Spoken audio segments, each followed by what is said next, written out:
এখন রাত প্রায় 1:30 বাজে। কাব্য নিঃশব্দে রুম থেকে বেরিয়ে নেমে এলো।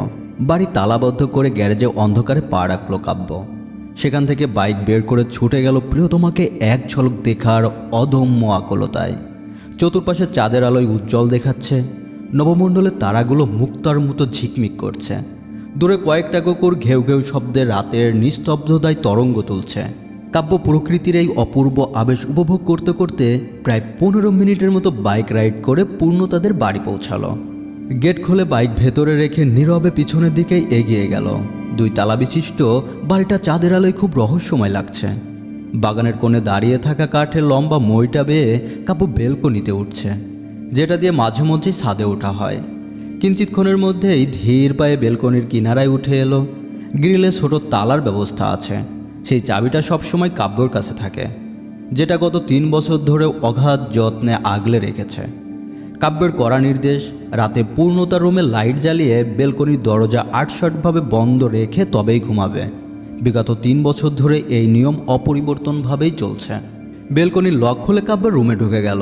ধীর পায়ে সম্মুখে এগিয়ে খাটের পাশে দাঁড়াতেই পূর্ণতার ঘুমন্ত দেহভঙ্গি দেখে কাব্যের দৃষ্টি কাড়ল।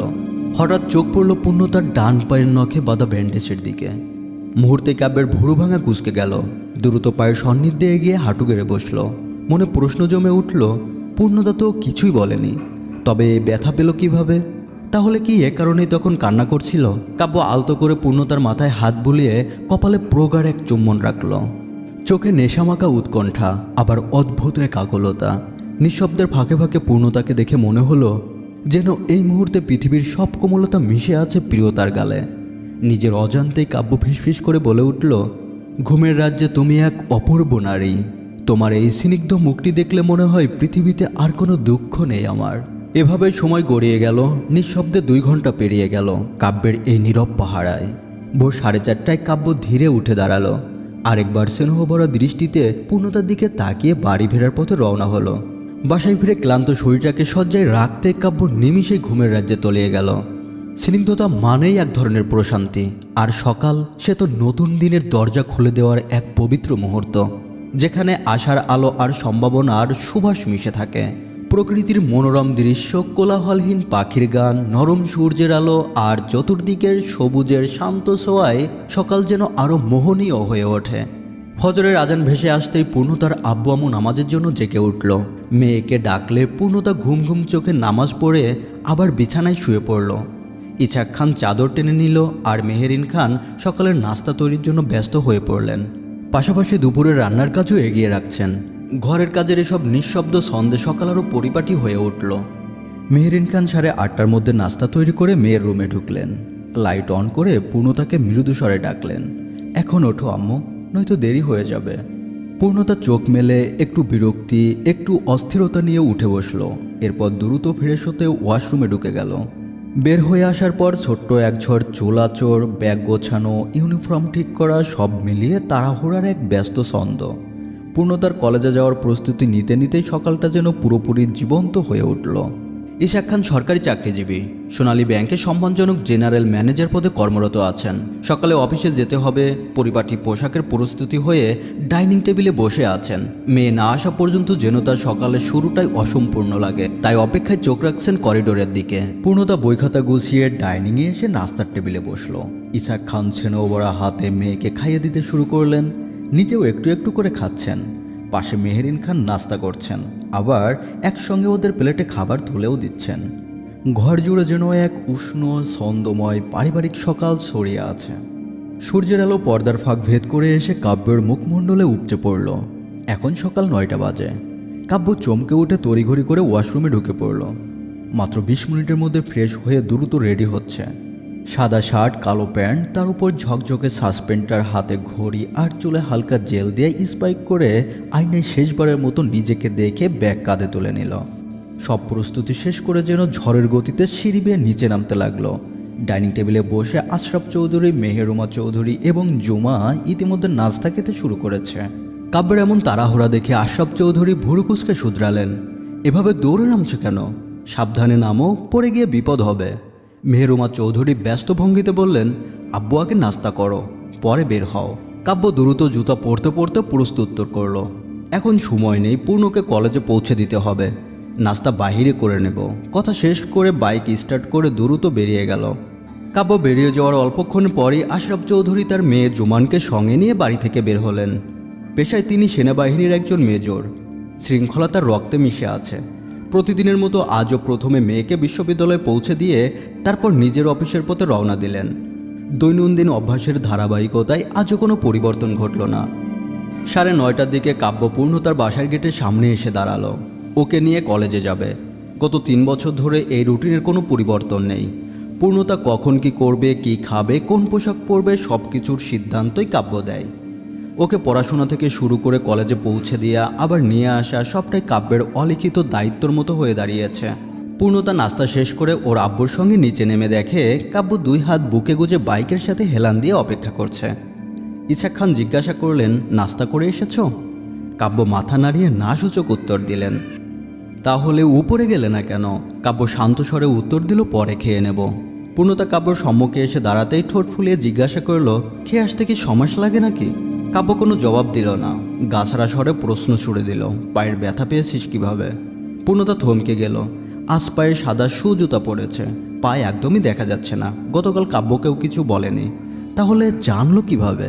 পূর্ণতার মুখমণ্ডলে ভাবনার ভাস পড়ে গেল। ঠিক তখনই কাব্য খানিকটা অধৈর্যের ভঙ্গিতে চেঁচিয়ে উঠল, কোথায় হারিয়ে গেলে রে পূর্ণ? দেরি হয়ে যাচ্ছে, জলদি চল।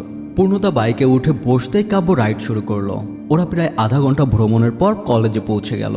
প্রতিদিন কাব্য পূর্ণতাকে গেটে নামিয়ে ভার্সিটিতে চলে যায়, কিন্তু আজ ভিন্ন তার ঘটনা ঘটল। বাইক থেকে নামার পর কাব্য পূর্ণতার হাত ধরে সরাসরি গেট পেরিয়ে কলেজের ভিতর ঢুকে গেল। আশেপাশে অনেকেই ওদের দিকে তাকিয়ে আছে। পূর্ণতা লজ্জায় তো লাল হয়ে উঠল, কিন্তু কাব্যের মুখে কোনো ভাবান্তর নেই, চেনা সেই লিপ্ত ভঙ্গি। ওরা সোজা টিচার্স রুমের দিকে গেল।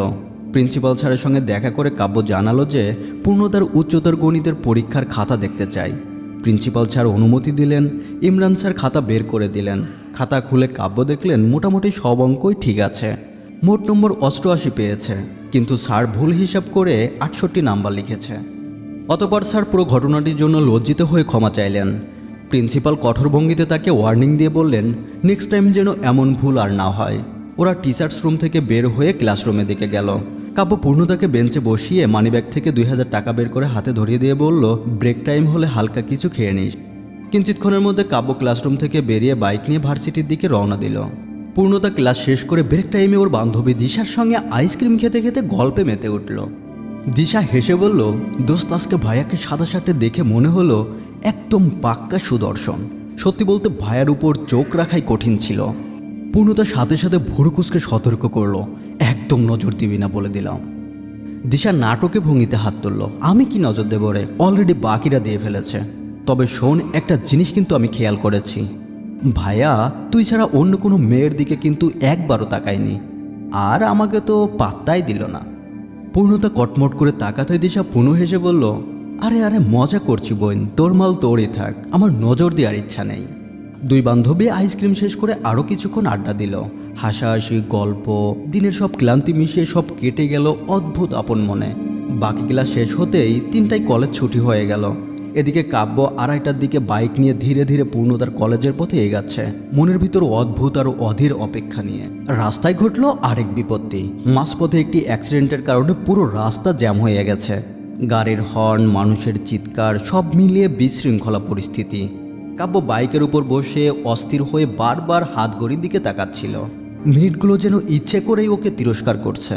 পূর্ণতা আর দিশা কলেজ গেটের পাশে দাঁড়িয়ে অপেক্ষার প্রহর গুনছে। কাব্য এখনও না আসায় পূর্ণতার বুকের ভেতরটা ধকধক করছে। কখনো তো এভাবে দেরি করে না, কোনো সমস্যা হলো নাকি? দিশা আর পূর্ণতা প্রায় 20 মিনিট ধরে দাঁড়িয়ে আছে। এ সময় রোডের বিপরীত পাশে 3জন বকাটে ছেলে কথাবার্তা বলতে বলতে ওদের দিকে বরংবার তাকাচ্ছে। দৃষ্টি যেন আঁচড় কাটছে। দিশা টের পাচ্ছে, পূর্ণতাও বুঝতে পারছে, কিন্তু মুখে কিছু বলছে না। হঠাৎ করে আকাশ ঘন কালো মেঘে ডেকে গেল। মেঘলা বিকেল কয়েক মুহূর্তে ভয়ালো হয়ে উঠল। মনে হচ্ছে বৃষ্টি নামতে আর কয়েক সেকেন্ডের ব্যাপার। আচমকা বিকট শব্দে বিদ্যুৎ চমকালো। আকাশ যেন ফেটে গেল। পূর্ণতা ভয় পেয়ে আতকে উঠে দিশার হাত জড়িয়ে ধরল। শরীর কেঁপে উঠল। দিশা ধীর কণ্ঠে বলল, বোন ভয় পাস না, আমি আসি তো। দিশা নিজের ভয় গোপন রেখে পূর্ণতাকে শান্ত করার চেষ্টা করছে।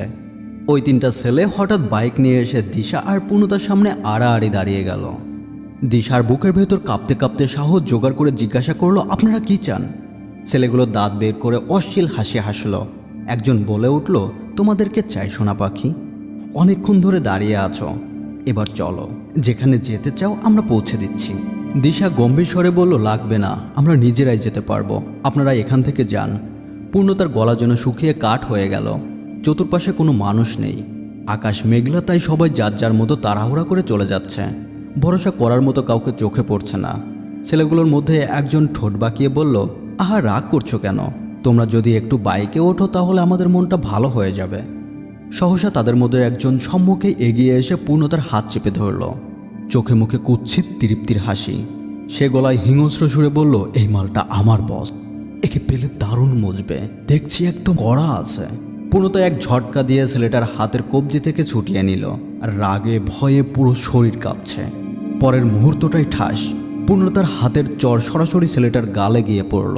চরের শব্দে ছেলেটা স্তব্ধ, আর বাকি দুজনের চোখ আগুনের মতো জ্বলে উঠল। এই মেরেছিস আমাকে? চর খাওয়া ছেলে হিংস্র কুকুরের মতো ঝাঁপিয়ে পড়ে পূর্ণতার হাত টেনে বাইকে তোলার চেষ্টা করলো। দিশা চিৎকার করে উঠল, বাঁচান, কেউ আছেন, প্লিজ হেল্প করুন। কিন্তু চতুর্দিক ফাঁকা, মানুষ দেখেও পথ এড়িয়ে যাচ্ছে। আকাশ আরও গাঢ় হয়ে এসেছে, মেঘ আরও ভয়ে ওজন যেন বাতাসে ঝুলছে।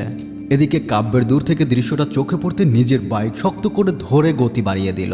চোখ লাল, নিঃশ্বাস ভারী, আর রক্ত ফুটছে। দিশা পূর্ণতার হাত শক্ত করে টেনে বলল, স্যার বলছি, এই শয়তান একবার ভায়া এসে যদি দেখে তোদের রেহাই নেই। একদম কমন একটা ডায়লগ। পূর্ণতার ভয়ে মুখমণ্ডল বিবর্ণ হয়ে গেছে, চোখ দিয়ে জল গড়াচ্ছে। ছেলেটা শক্ত হাতের টান আরও বেড়ে গেল। এবার প্রায় বাইকে টেনে তুলেই ফেলেছে। ঠিক সেই মুহূর্তে বাইকের ব্রেকের শব্দে গর্জে উঠল। কাব্য সন্নিধ্যে এসে পড়েছে। এক সেকেন্ডও দেরি করেনি, সোজা বাইক দিয়ে আঘাত করে ছেলেটাকে ছিটকে ফেলে দিল। ছেলেটা রাস্তায় উপড়ে পড়ে গেল। ব্যথার চোটে চিৎকার করে বলে উঠল, ওরে মা দা চা চা চা, আমাকে ধাক্কা দিলি কেন? গাড়ি চালাতে পারিস না, আবার রাস্তায় নামছিস? কাব্য শেষ কথাটা শুনে চল শক্ত করে ফেললো। এক মুহূর্তে পূর্ণতাকে নিজের পেছনে সরিয়ে নিরাপদে দাঁড় করালো। তারপর বজ্রের মতো পা ফেলে এগিয়ে গিয়ে ছেলেটার টি শার্টের কলার মুঠো ধরলো। ওকে শুয়েছিস? এত বড় সাহস তোর কে দিয়েছে বল? কাব্যের গলা ভারী রাগে থরথর করে কাঁপছে। আমার কলিজায় হাত দিয়েছিস বাস্টার্ড, আজ তোকে মাটিতে পুঁতে ফেলবো। বাকি ছেলে দুটো পালানোর সুযোগ বুঝে দৌড়ে ছটকে পড়ল। কাব্য ছেলেটাকে ধাক্কা দিয়ে ফেলে দিল। তারপর আর থামলো না। বুক, মুখ, গাল, যেখানে হাত সেখানেই কিল ঘুষির বন্যা। ছেলেটার নাক মুখ ফেটে রক্ত ঝরছে। কাপা গলায় বরংবার বলছে, ভুল হয়ে গেছে ভাই, প্লিজ ছাড়েন। কিন্তু কাব্য শুনছে না। রাগ যেন অন্ধকারের মতো অধীর মাত্রায় জেগে উঠেছে। আরও বেপরোয়া, আরও আগ্রাসী হয়ে উঠেছে। কাব্যর লাথি উষ্ঠা মেরে ছেলেটাকে আধমরা বানিয়ে ফেলল। আচমকা বৃষ্টি শুরু হয়ে গেল।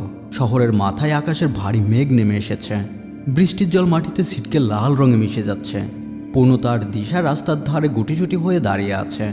ওরা তাকিয়ে আছে কাব্যর দিকে, চোখে ভয়, অবিশ্বাস আর বিস্ময়। এমন রূপ, এমন হিংস্রতা কোনোদিন কল্পনাও করেনি। পূর্ণতা কাঁপতে কাঁপতে এগিয়ে এসে কাব্যের হাত চেপে ধরল। ভেজা কণ্ঠে বলল, দয়া করে ছাড়ুন, উনি মারা যাবে। কাব্য থেমে গেল।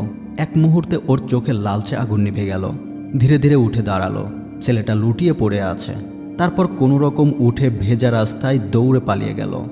বৃষ্টিতে কাব্যের হাতের ব্যান্ডেজ ভিজে গেছে। আঘাত পাওয়া হাত থেকে রক্ত গড়িয়ে জলের সঙ্গে মিশে যাচ্ছে। পূর্ণতা স্তব্ধ চোখে কাব্যের দিকে তাকিয়ে আছে। ভয়, বিস্ময় আর অদ্ভুত এক অনির্বাচিত অনুভূতি মিশে আছে এই বৃষ্টিতে। দিশা হতবাক। এতক্ষণ গলা দিয়ে শব্দ বের হচ্ছিল না। অবশেষে ফিসফিস করে বলল, দোস্ত আমি যাচ্ছি।